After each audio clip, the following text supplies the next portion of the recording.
Severe thunderstorm warning. The National Weather Service in St. Louis has issued a severe thunderstorm warning for southeastern Jefferson County, southeastern Washington County, northern St. Genevieve County in southeastern Missouri, northwestern St. Francis County in southeastern Missouri, until 4:30 p.m.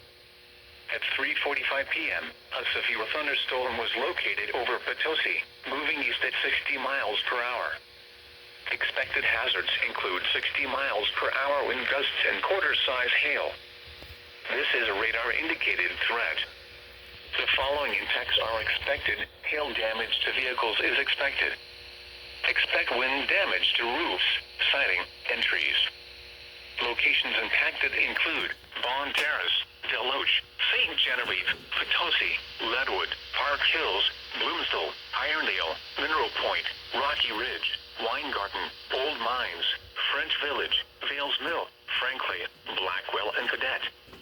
This includes the following state parks: St. Francis State Park and Felix Valley House State Park. This includes Interstate 55 in Missouri between exits 150 and 162. Seek shelter inside a well-built structure and stay away from windows. The storm is capable of producing damaging winds and large hail. A tornado watch remains in effect until 7 p.m. for portions of east central and southeast Missouri.